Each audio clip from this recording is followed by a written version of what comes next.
mo, tapos kinuha naman ng pasalubong. Parang yung iba bago break-in. Favorite sundo? Wala ko sinabi.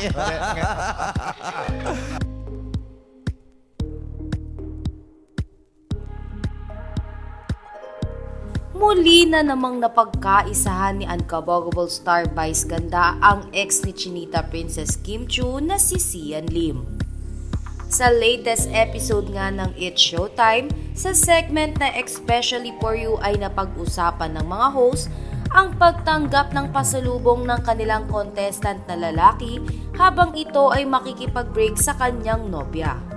Sa pagkakataon na ito ay naisip ni Meme Vice na tila konektado ito sa kasulukuyang issue na sinabi ni OG Diaz kay Kim Chiu. Ayon kay Vice Ganda, kapal mo naman dapat hindi mo na kinuha. Be-breakin mo tapos kinuhaan mo ng pasalubong parang yung iba bago breakin. Napahinto nga si Meme Vice sa kanyang sinasabi. At tinignan ng malalim si Chinita Princess Kim Chiu. Nagulat naman ang aktres at hindi nakaimik sa sinabi ni Vice Ganda. Matatandaan na sa latest issue ni OG Diaz ay sinabi nito na ipinagluto muna ni Kim Chiu ng steak si Sian Lim bago siya hiwalayan nito.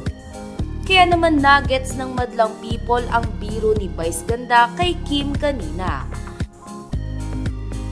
Anila ay kumpirmasyon ito na totoo ang sinasabi ni OG Diaz hinggil sa naging proseso ng hiwalayang Kim Chiu at Sian Lim.